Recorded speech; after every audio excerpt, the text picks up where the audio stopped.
Ya, saudara, Anda masih di Sapa Bali Pagi Ruang Psikologi, dan di sini Nitya masih bersama dengan Kak Vidya, seorang psikolog klinis anak. Kita akan masih membahas soal topik kita hari ini, tips berhasil hypnoparenting. Nah, Kak Vidya, tadi di segmen 1 kita sudah bahas sebenarnya hypnoparenting itu apa, begitu ya, sebuah modifikasi dari hipnotis dan juga teknik parenting. Kemudian tadi juga dikatakan kalau di Indonesia sebenarnya sudah ada dari dulu, tapi penerapannya mungkin belum banyak diketahui oleh orang tua. Dan Benar. sekarang saatnya kita mulai belajar soal itu. Iya. Tapi Kak Vidya, kalau kita dengar kata hypnoparenting, hipnotis, begitu biasanya dilakukan oleh profesional, oleh psikolog, oleh terapis dan Iya. sebagainya. Tapi kalau hypnoparenting ini, siapa yang bisa melakukannya ke anak, Kak Vidya? Apakah orang tua saja bisa, atau memang harus didampingi profesional? Atau seperti apa, Kak Vidya? Kalau dari bahasanya kan hypnoparenting, berarti kita pusatkan ini ke orang tua. Karena balik lagi, fungsinya adalah mengembalikan power kepada orang tua. Gitu.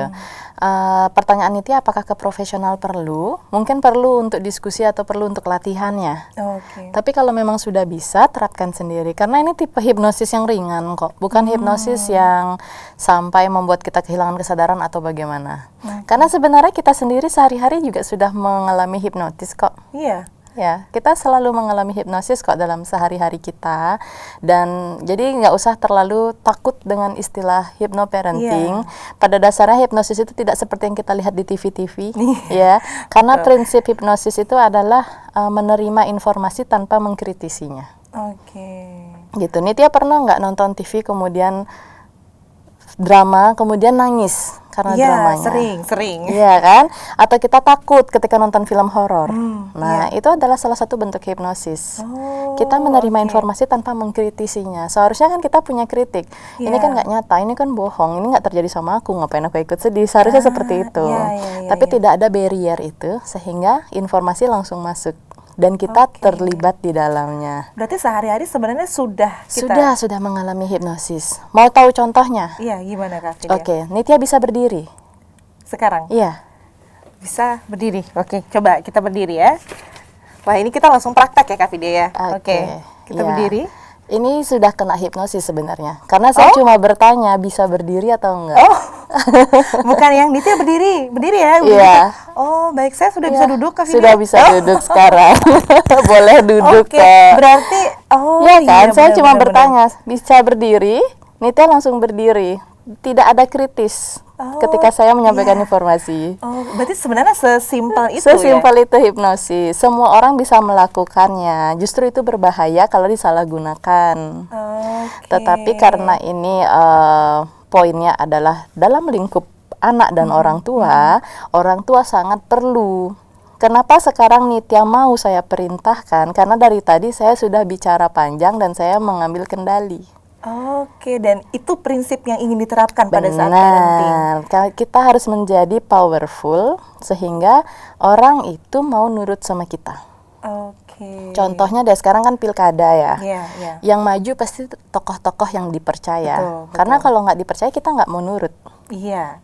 Atau iklan shampoo deh. Iklan shampoo itu ambasadornya penyanyi. Ya, rambutnya bagus juga, cantik. Yang cantik, atau penyanyi yang memang memiliki fans yang banyak. Padahal kan nggak nyambung ya, suara bagus sama rambut bagus. Tapi dengan sendirinya karena kita menyukai si penyanyi, kita akan ikut menggunakan shampoo yang sama. Itu hipnosis. Dan itu komersil. Berarti dan itu sebenarnya poinnya ketika kita menerapkan sebuah teknik pola asuh supaya kita mengambil pengendali sebagai orang tua. Benar. Gitu ya, salah satunya adalah dengan teknik hipnosis. ini. Anak dengan senang hati menuruti apa yang kita bilang. Itu tekniknya hipnosis. Aduh, tadi kena ini. Kita harus menjadi yang powerful. Kita harus menjadi yang menyenangkan. Itu poinnya. Menyenangkan. Ya. Berarti tidak galak. Tidak galak. Kita harus menyenangkan. Nah, sekarang PR selanjutnya adalah bagaimana menyenangkan anak. Bagaimana menyenangkan yang tetap membuat kita menjadi powerful. Itu PR-nya. Iya, benar. Dan dengan teknik ini. Iya, jadi begitu. Berarti memang manfaat teknik ini banyak sekali ya Kak Vidya? Iya, sampai kita dewasa pun kita akan tetap menganggap orang tua ini powerful, meskipun dari segi fisik kita kan sudah lebih kuat, tapi orang tua kan makin tua dan makin lemah. Tapi respect yang kita bangun dari kecil tidak berubah. Oh, betul. Meskipun betul, badan betul. orang tua kita melemah, dulu kita takut sama dia karena badannya dia besar, atau iya. kita menganggap dia pelindung kita karena dia badannya besar. Sampai kita besar pun, sampai mereka tua pun kita akan menganggap mereka adalah pelindung kita. Ketika melakukan hipnosis dengan benar. Dan itu adalah sudah salah satu bentuk hipnosis sebenarnya tanpa kita sadar. Tanpa kita sadari. Sudah terjadi Iya. di kehidupan kita sehari-hari.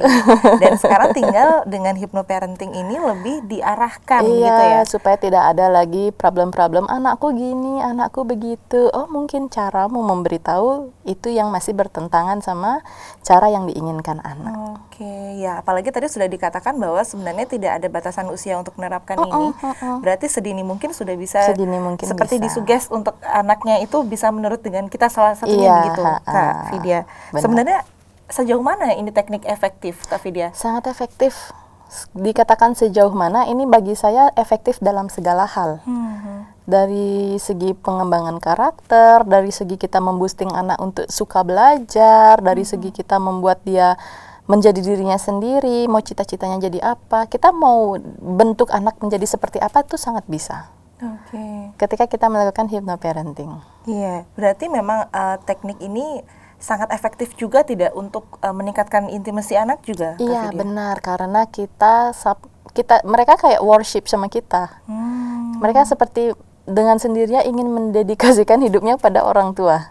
Iya. Jadi kadang kita menemui teman-teman kita yang sangat mencintai orang tuanya dan sangat berbakti pada orang tuanya. Betul. Itu karena orang tuanya melakukan hypnoparenting dengan tepat. Iya, dan mungkin tidak disadari oleh Tidak orang disadari tuanya. oleh orang tua dan anaknya.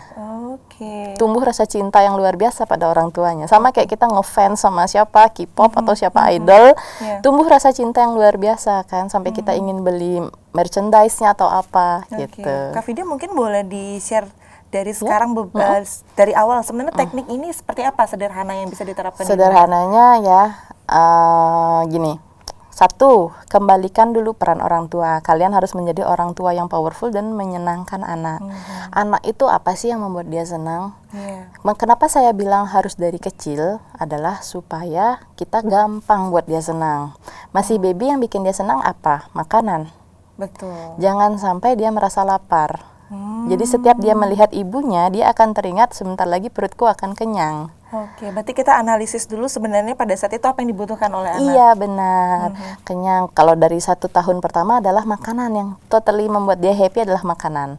Dia akan merasa nyaman, aman, kenyang, happy gitu. Apa ciri anak bahagia? Ya ketawa. Kita harus bisa membuat anak kita ketawa.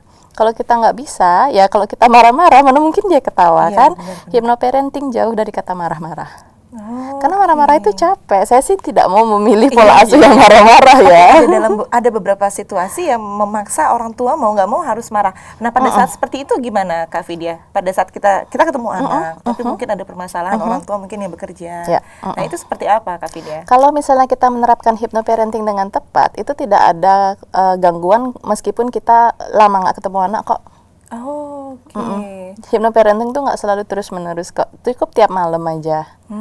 Karena kan intimacy itu dibangunnya bukan berdasarkan durasi waktu, tetapi berdasarkan kualitas ya, gitu. Oke, berarti ya Kita boleh marah, Boleh marah. kok marah ketika dia melakukan sesuatu yang tidak kita harapkan. Tetapi itu adalah pengingat bagi kita bahwa kita di sini lalai. Ada hal yang masih belum dimengerti anak sehingga dia membuat kesalahan. oke. Jadi ini pertanyaan balik ke orang tua, jangan selalu menyalahkan selalu anak. menyalahkan anak. Apakah saya belum memberitahunya? Apakah saya kurang jelas dalam memberitahunya? Atau apakah saya mengabaikan keinginan anak yang lain? Oh iya, Gitu. kadang analisis itu yang tidak dilakukan orang Tidak tua, Kak Vidya. dilakukan sehingga ngeblame langsung anaknya anak nakal. Lalu dia mengucapkan itu terus-menerus, kamu nakal, dengan sendirinya itu terhipnosis. Nah, itu termasuk hypnoparenting yang Hipnosis salah. parenting yang salah. Makanya hindari iya, sekali iya, kata-kata judgment, blaming atau melabel anak secara negatif. Itu tidak disarankan dalam dunia hypnoparenting. Karena hati-hati ketika kita sudah memasuki hypnoparenting, kita sudah dianggap kamu bisa melakukannya, misalnya seperti Iya. itu.